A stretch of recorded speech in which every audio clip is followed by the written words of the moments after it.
السلام علیکم ورحمۃ اللہ وبرکاتہ نحمده ونصلي على رسوله الكريم اما بعد فاعوذ باللہ من الشیطان الرجیم بسم اللہ الرحمن الرحیم رب اشرح لي صدری ويسر لي امری واحلل عقدۃ من لسانی یفقهوا قولی۔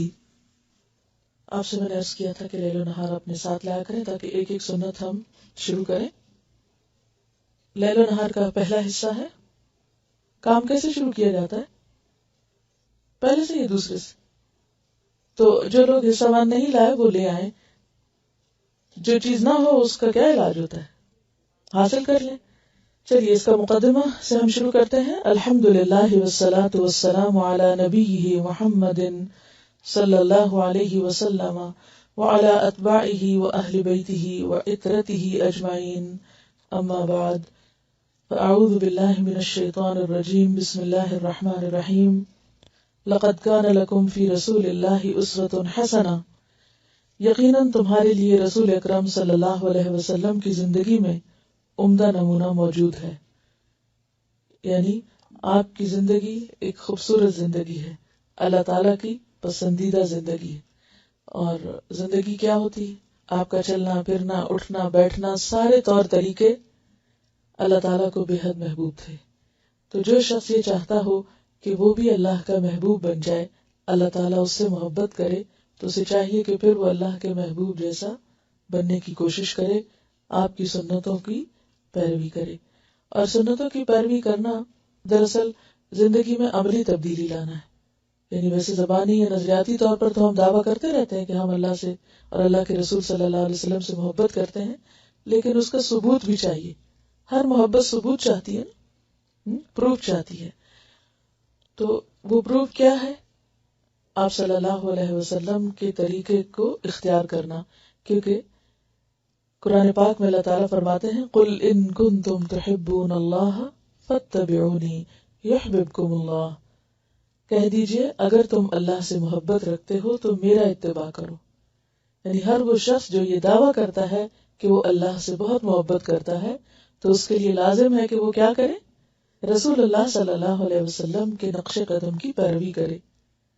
یحببکم اللہ، تو اس کا صلہ یا فائدہ تمہیں کیا ہوگا؟ اللہ تم سے محبت کرے گا۔ دیکھیے، آپ کسی انسان سے محبت کرتے ہیں کب؟ کسی انسان سے کب محبت ہوتی ہے؟ جب اس کی کوئی بات اچھی لگتی ہے، اس کی کوئی عادت اچھی لگتی ہے، اس کی کوئی ادا اچھی لگتی ہے، اس کا کوئی رویہ یا سلوک یا طریقہ اچھا لگتا ہے یا نہیں؟ اگر کسی کے طریقے اور کسی کی ادائیں آپ کو سخت بری لگے تو آپ اس سے محبت کر سکتے ہیں؟ نہیں۔ تو اللہ کا محبوب بننے کے لیے بھی ضروری ہے کہ ان اداؤں کو اختیار کیا جائے۔ یعنی میں لفظ سنت نہیں استعمال کر رہی یہاں کیونکہ وہ بھاری ہو جاتا ہے ہم پر۔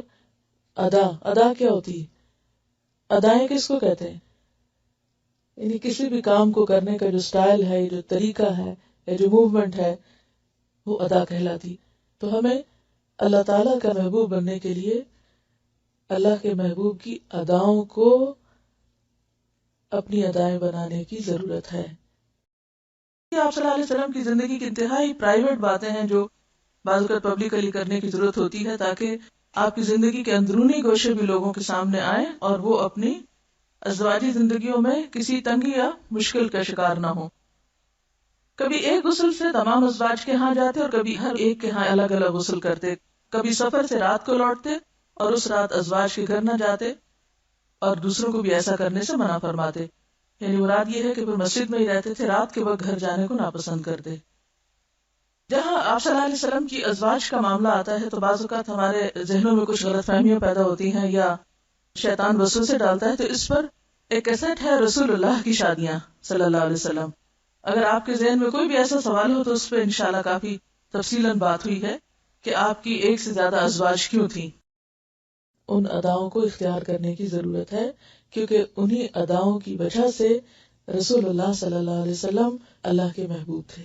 جو بھی چاہتا ہے وہ اللہ کا محبوب بنے، اس کو وہی ادائیں اختیار کرنی ہے۔ اور پھر وہی بات کہ قل ان صلاتی و نسکی و محیایا و مماتی۔ محیایا کیا ہے؟ آغاز زندگی ہے، اور مماتی کیا ہے؟ یعنی اختتام زندگی ہے۔ تو میری زندگی کا آغاز اور اختتام چاہے وہ ہر روز کی حد تک ہو، یعنی اس کا ہر جز، یعنی ہر روز کا دن کیا ہے، آغاز اور انتہا. جیسے ایک زندگی کی بڑی ابتدا اور انتہا ہے نا، صبح اور شام، اسی طرح زندگی کا ہر روز ایک ایک یونٹ ہے اس کا، جس کی آغاز اور انتہا ہے. تو میری زندگی یا میرے دن کا آغاز اور میرے دن کا اختتام کس طرح ہو؟ اللہ کے پسندیدہ طریقے کے مطابق ہو، اور وہ طریقہ یقیناً نبی صلی اللہ علیہ وسلم کا طریقہ ہے. اس لیے ہمیں اپنی ذاتی زندگی میں، یعنی پرسنل لائف میں، اور انتہائی پرسنل لائف میں، گھریلو زندگی میں اور معاشرتی زندگی میں، ازدواجی زندگی میں، معیشت میں، معاشرت میں، تجارت میں، سیاست میں، ثقافت میں، ہر چیز میں انہی طریقوں کو اپنے سامنے رکھنے کی ضرورت ہے، اور ان کی یاد دہانی کی بھی. اور اس کے لیے ابتدا میں انہوں نے آپ صلی اللہ علیہ وسلم کی زندگی کے کچھ حالات رکھے ہیں، وہ میں ابھی چھوڑ رہی ہوں کیونکہ ہم ذرا تفصیل سے ان کو الگ طور پر پڑھیں گے انشاءاللہ. لیکن آج ہم ایک سنت کا آغاز کر لیتے ہیں. سب سے پہلی چیز جو ہے، یا پہلی سنت جو ہے، وہ نیند سے بیدار ہونے کے وقت کی سنت ہے، یعنی دن کے آغاز کی سنت، کہ آپ دن کا آغاز کیسے کریں گے، سونے کے بعد اٹھیں گے کیسے. اس میں پہلی بات، نیند سے اٹھتے ہی دونوں ہاتھوں سے چہرے اور آنکھوں کو ملیے تاکہ نیند کا خمار دور ہو جائے. آپ کا طریقہ یہی تھا، دونوں ہاتھوں سے چہرے اور آنکھوں کو کیسے ملیں گے؟ جیسے بچے ملتے ہیں، انگلیوں کے پوروں سے نہیں بلکہ مڈل سے. اب بچوں کا اگر کبھی چھوٹے بالکل انفینٹس جو ہوتے ہیں، اگر ان کو آپ دیکھیں انگلیاں یعنی ہاتھ ملتے ہیں چہرے پر، تو وہ پوروں سے نہیں ملیں گے. وہ کس سے کریں گے؟ اس طرح. پوروں سے کیوں نہیں ملنا؟ کیونکہ انسان کے ناخن یا پور جو ہیں یا انگلیوں کے جو اگلے حصے ہیں، ہو سکتا ہے سوتے وقت کسی گندی جگہ پر جا پڑے ہوں، اور پھر وہ گندے ہاتھ اگر آپ صبح سویرے اٹھ کے اپنی آنکھوں کو ملنے میں استعمال کر رہے ہیں تو وہ گندگی آنکھوں میں چلی جائے گی اور نقصان دہ ہوگی. لیکن انگلیوں کے درمیان سے، اور جس طرح بچے آنکھوں کو ملتے ہیں اس طرح آنکھوں کو ملنا چاہیے. یہ ایک طرح سے ہلکی سی ایکسرسائز ہوتی ہے آنکھوں کی، اور اس سے انسان کو بیدار ہونے میں اور ایکٹیو ہونے میں اور فریش ہونے میں مدد ملتی ہے. دوسری بات، بیدار ہونے یعنی جاگنے کے بعد اور بستر چھوڑنے سے پہلے، یعنی بستر سے اٹھنے سے پہلے، اب یہ یاد رکھنا ہے آپ کو، یہ دعا پڑھیے: الحمدللہ الذی احیانا بعدما اماتنا والیہ النشور. تمام تر تعریفیں اللہ تعالیٰ ہی کے لیے ہیں کہ جس نے ہمیں مارنے یعنی سونے کے بعد زندہ کیا، یعنی اٹھایا، اور اس کی طرف ہی ہمیں لوٹ کر جانا ہے. پھر آپ دیکھیے کہ پہلی دعا میں کس چیز کی یاد دہانی ہے؟ اٹھتے ہی سب سے پہلا سبق کیا پڑھنا ہے؟ کہ ہمیں شکر ہے آج کا دن تو مل گیا، لیکن ایک دن واپس بھی جانا ہے. اور وہی بات کہ اصل مومن کے نزدیک آخرت کی اہمیت اس زندگی یا اس دنیا سے زیادہ ہے، کیونکہ یہ زندگی ہمارے لیے تھوڑے دن کے لیے، یہ تو ایک کام کرنے کا وقت ہے. اصل جو ہمیں زندگی ملنے والی ہے، یا جہاں ہمیں رہنا ہے، یا جو ہمارا گھر ہے، یا جہاں ہمیں ہمیشہ ہمیشہ کے لیے بسنا ہے، وہ آخرت ہے. اور شیطان ہمیں اسی حقیقت کو بھلوائے رکھتا ہے. وہ ہمارے سامنے ہر روز صبح اٹھتے ہی اس دنیا کو سب سے بڑا مسئلہ بنا کے دکھاتا ہے. کوئی نہ کوئی غم سویرے اٹھتے ہی لاحق ہو جائے گا، کوئی نہ کوئی فکر اور کوئی نہ کوئی پریشانی، اور عموماً وہ کون سی ہوتی؟ دنیا ہی کے کسی مسئلے کی ہوتی. لیکن نبی صلی اللہ علیہ وسلم نے جو طریقہ سکھایا اس میں دنیا سے زیادہ آخرت کو اہمیت دی. اور جس شخص کی زندگی میں آخرت اہم ہو جائے، اس کے نمبر ایک تو دنیا کے مسئلے کم ہو جاتے ہیں، اور نمبر دو یہ کہ وہ پھر حقیقی تقویٰ کے ساتھ زندگی بسر کرنے کی کوشش کرتا ہے. تیسری سنت، بخاری کی روایت ہے، جب تم میں سے کوئی نیند سے بیدار ہو تو 3 مرتبہ اپنی ناک جھاڑ کر صاف کرے، اس لیے کہ شیطان ناک کے نتنوں کی ہڈی پہ رات گزارتا ہے.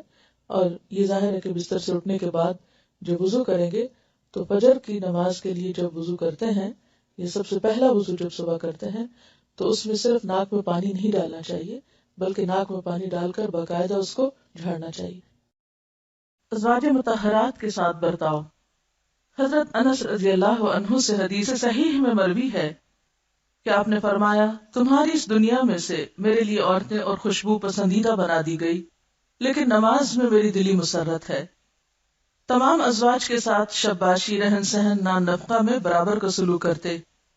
رہی محبت میں کمی بیشی تو انسان کے بس کی چیز نہیں، اسی لیے فرمایا کرتے خدایا جو کچھ میرے اختیار میں ہے اس میں برابر کا سلوک کرتا ہوں، جو میرے بس میں نہیں اس پر ملامت نہ کرنا۔ آپ نے طلاق بھی دی ہے، رجوع بھی کیا ہے، 1 مہینہ کے لیے ایلا بھی کیا ہے، یعنی قسم کھا کر تمام ازواج سے علیحدگی اختیار کی، لیکن زہار کبھی نہیں کیا، یعنی بیوی کو ماں کہنا۔ تمام ازواج کے ساتھ نہایت ہی اچھا برتاؤ تھا، ہمیشہ خوش خلقی سے پیش آتے۔ حضرت عائشہ کم عمر تھی اس لیے انصاری لڑکیاں کھیلنے کے لیے بلا دیتے، یعنی ان کے جذبات کا احساس کرتے۔ اگر وہ کسی ایسی بات کے لیے ضد کرتی جو نامناسب نہ ہوتی تو فوراً پوری کر دیتے۔ محبت کا یہ عالم تھا کہ جب وہ پانی پیتی تو برتن میں ٹھیک اسی جگہ پر لب مبارک لگا کر باقی پانی خود نوش کر لیتے جہاں ان کے لب لگے ہوتے۔ اسی طرح ہڈی یا گوشت کے بارے میں بھی آتا ہے، اکثر ان کی گود میں ٹیک لگاتے، اگر ایام سے ہوتی تو ان کے زانوں پر سر رکھ کر لیٹ جاتے اور قرآن پڑھتے۔ اس سے کیا پتہ چلتا ہے کہ اگر عورت ناپاک بھی ہو پیریڈز کی وجہ سے تو اس کے پاس قرآن پڑھنا یا اس کے قریب جانا اس طرح منع نہیں۔ روزے کی حالت میں انہیں پیار بھی کرتے۔ ایک مرتبہ مسجد میں حبشی تماشا دکھا رہے تھے، آپ نے حضرت عائشہ کو دکھایا اور اس طرح کہ وہ آپ کے شانوں پر جھکی کھڑی تھیں۔ 2 دفعہ سفر میں ان سے دوڑ بھی کی ہے۔ یہ مذاقاً لفظ ہٹا دیجئے، اس سے معنی تھوڑا بدل جاتا ہے۔ 2 دفعہ سفر میں ان سے دوڑ بھی کی ہے، یعنی دوڑ کا مقابلہ، اور 1 دفعہ گھر سے نکلتے ہوئے دروازے میں ان سے کشاکش بھی ہوئی ہے۔ قاعدہ تھا کہ سفر پر جانے لگتے تو ازواج میں قرہ ڈالتے، جس کا نام نکل آتا اسی کو ہمراہ لے جاتے۔ حاضرین سے کبھی کبھی فرمایا کرتے سب سے اچھا آدمی وہی ہے جو اپنے اہل کے ساتھ اچھا ہو، اور میں اپنے اہل کے ساتھ سب سے زیادہ اچھا ہوں۔ اس میں ہم دیکھتے ہیں کہ ایک طرف آپ صلی اللہ علیہ وسلم کے رات کا قیام کتنا طویل تھا، نمازوں میں کس قدر انہماک تھا، اور دوسری طرف جب حقوق العباد کی ادائیگی کا وقت آتا تو اس میں آپ کتنی بیلنس پرسنالٹی ہوتے تھے۔ یعنی یہ نہیں کہ ایک کام شروع کیا اور پھر اسی کے ہو رہے اور دوسروں کے حقوق متاثر کر دیے۔ دوسری ازواج کی موجودگی میں کبھی کسی ایک کی طرف ہاتھ بھی بڑھاتے۔ عموماً نماز عصر کے بعد سب بیویوں کے ہاں ایک ایک کر کے جاتے اور حالات معلوم کرتے۔ اس سے آپ اندازہ لگا سکتے ہیں کہ ایک دن میں کتنی جگہوں پر آپ کا جانا بھی ہوتا تھا۔ جب رات ہو جاتی تو اس بیوی کے گھر تشریف لے جاتے جس کی باری ہوتی۔ اس بارے میں کسی کو کسی پر کوئی ترجیح نہ تھی، یعنی تقسیم اور حقوق کے دینے کے معاملے میں۔ خود حضرت عائشہ فرماتی ہیں کہ آنے جانے اور رہنے سہنے میں ہم میں سے کسی کو کسی پہ ترجیح نہ دیتے۔ 9 بیویوں میں سے 8 کی باری ہوتی کیونکہ حضرت سودا نے کبر سنی کی وجہ سے، یعنی اپنے عمر کے زیادہ ہونے کی وجہ سے اپنی باری حضرت عائشہ کو دے دی تھی، یعنی خود خوشی سے۔ اس لیے ان کے ہاں 2 رات رہتے اور باقی کے ہاں ایک ایک رات، اول اور آخر جب چاہتے مقاربت کرتے۔ اگر اول شب ہوتی تو کبھی غسل کر کے سوتے اور کبھی وضو پر اکتفا کرتے۔ اور اس میں بھی آپ دیکھیے کہ جب انسان ساری رات سوتا ہے اور سانس لیتا رہتا ہے تو طرح طرح کے سانس کے ذریعے جراثیم یا ڈسٹ یا کچھ بھی انسان کے ناک میں جا کے اٹک جاتا ہے، اور ایک لمبا وقفہ گزرتا ہے ناک کو صاف کیے بغیر۔ لہذا صبح سویرے اٹھ کر زیادہ اچھی طرح، اور 3 دفعہ کا ذکر ہے یہاں، ناک صاف کرنا چاہیے۔ اور یہ جو بات لکھی ہے کہ شیطان ناک کے نتنوں کی ہڈی پہ رات گزارتا ہے، اس کی اصل حقیقت تو اللہ ہی کو معلوم ہے۔ ایسی چیزیں متشابہات میں سے ہیں جن کو ہم دیکھتے نہیں، چونکہ ہم غیب پر ایمان لاتے ہیں، اس لیے ہم جو بھی رسول اللہ صلی اللہ علیہ وسلم فرماتے ہیں اس کو مان لیتے ہیں کہ ایسا ہی ہوگا۔ اور یہاں آپ دیکھیے کہ اگر دیکھا جائے تو یہ کتنی بہترین سنت ہے کہ صبح سویرے انسان اٹھ کر اپنی نجاستوں کو صاف کرے، اور اس میں بھی آپ دیکھیں گے کہ اس کا بھی باقاعدہ طریقہ آپ نے سکھایا ہے کہ ناک کو جھاڑا کیسے جائے گا۔ یعنی اکٹھے ایک ہی دفعہ میں آپ نہیں جھاڑیں گے، بلکہ وضاحت میں لکھا ہوا ہے کہ ایک نتنے کو ایک انگلی سے بند کریں اور پھر دوسرے نتنے سے ہوا زور سے باہر نکالیے، اسی طرح دوسرے نتنے سے بھی باہر ہوا نکالیے، 3 دفعہ ایسا کیجیے۔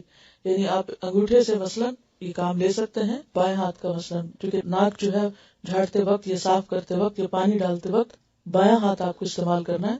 تو آپ پہلے کیا کریں گے، یہاں ایک طرف اپنے ناک کو بند کر لیں گے جس سے اس طرف سے ہوا نہیں نکل سکے گی، صرف ایک طرف سے ہوگی۔ اور اس میں جب آپ دیکھیں گے کہ جب صرف ایک طرف سے نکلتی ہے تو اس میں بہت پریشر کے ساتھ حتیٰ کہ پورا پیسج کھل جاتا ہے کانوں تک کا اور اوپر تک، سائنسز وغیرہ ہر چیز کو یہ ہیلپ کرتا ہے. اور اسی طرح جب آپ دوسری طرف کے نتنے کو صاف کریں گے تو آپ اپنی شہادت کی انگلی سے دوسرے حصے کو پریس کر سکتے ہیں.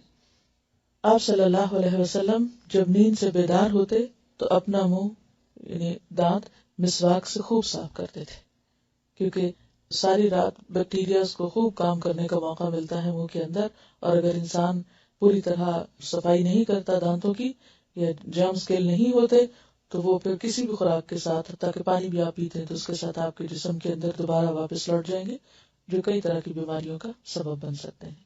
تو اس میں اب آپ دیکھیے کہ 4 چیزیں جو ہیں نیند سے اٹھنے کے بعد آپ کو لازمن کرنی. اب اس میں آپ دیکھیے کہ وہ وضو کرنا اور باقی چیزیں بھی آگے تفصیل سے آئیں گی، لیکن یہ 4 کام ضروری ہیں. نمبر 1 آنکھوں کی ایکسرسائز یعنی آنکھیں مل کے اٹھنا. نمبر 2 دعا پڑھ کے اٹھنا. نمبر 3 خاص طور پر ناک کی صفائی اور منہ کی صفائی. ناک کی اور منہ کی صفائی صبح سویرے. آپ کو یاد ہوگا کہ جب آپ کا کورس شروع ہوا تھا تو آپ سے ایک بات کہی گئی تھی.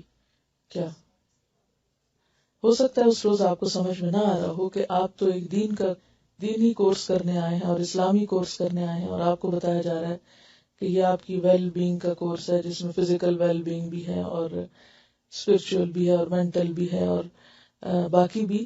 تو عموماً انسان کو سمجھ نہیں آتا کہ دین پڑھ کر فزیکل ویل بینگ کا کیا کانسیپٹ ہے.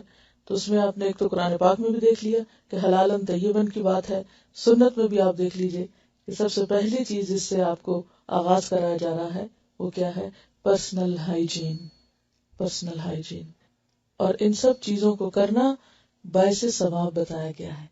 ضرورت تو ہر انسان کی ویسے بھی ہے، آپ ویسے بھی کریں گے، بہت سے لوگ پہلے بھی کرتے ہوں گے جو فطرت پر ہیں، لیکن ان چیزوں کو اگر آپ سنت سمجھ کر کریں گے تو دن کا آغاز کس سے ہوگا؟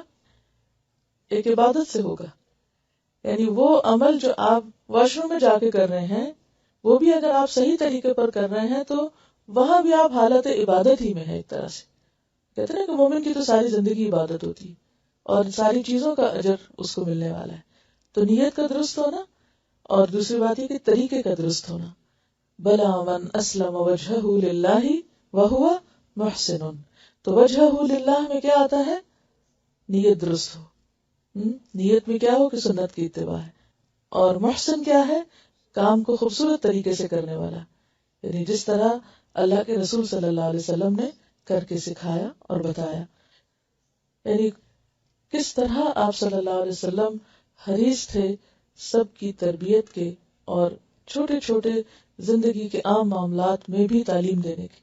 جس طرح آپ نے تعلیم دی اس طرح تو شاید مائیں بھی اپنے بچوں کو وہ تعلیم نہ دیتی ہوں گی یا باپ بھی اپنے بچوں کو وہ کچھ نہ سکھاتے ہوں گے. اسی لیے آپ کا ہم پر احسان بڑا ہے اور اسی لیے آپ کے لیے پھر ہمارے دل میں بھی محبت اور احترام ہونا چاہیے.